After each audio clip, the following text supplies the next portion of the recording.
Hi guys! Welcome to my vlog. Ito nga mga kaganapan nung acquaintance namin at nung nanood kami ng concert ni Adi. Pagdating nga namin ay patapos na ang pagpapakilala sa mga candidate. At sumunod nga ang dance competition. At kasali nga pala sa pageant ang aming kaibigan na si Jiro. Kasabay nga din ang acquaintance namin ng academic recognition. At kasama nga pala ako sa mga nakakuha ng award. Bukod nga sa Dean List ay nakuha din ako ng top 8 overall. At kasama nga rin ang girlfriend ko na si Sherian sa Dean Lister. At sobrang proud nga ng girlfriend ko para sa akin. At syempre, proud na proud din ako sa kanya guys. Salamat nga kay mama, papa at sa buong family ko sa walang sawang pagsuporta sa akin. Natapos na nga ang lahat at nagumpisa na ang sayawan. At syempre, hindi naman mawawala na isasayaw ko ang aking girlfriend na si Sherry Ann. Enjoy na enjoy nga kami at ine-enjoy ang mga music na pinapatugtog nila. Napakaganda nga ng gantong acquaintance party kahit papano ay nakakapag-banding-banding kami. At ito nga ang nangyari sa pangalawang gabi namin. Papunta na nga kami sa concert ni Adi. At napakarami nga ang tao dito dahil pre-concert nga ito dahil magpesta ang bayan ng Orani. Si Sherian nga nagaya sa akin na manood dito.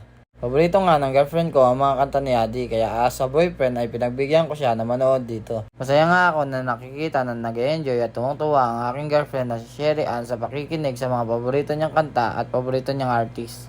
Sinamahan din ako nila Jet at Popoy para may kasama kami ni Sherian. At shoutout nga pala sa mga batang ito na nanonood at sumusuporta sa mga vlogs natin. Yun lang, thank you for watching!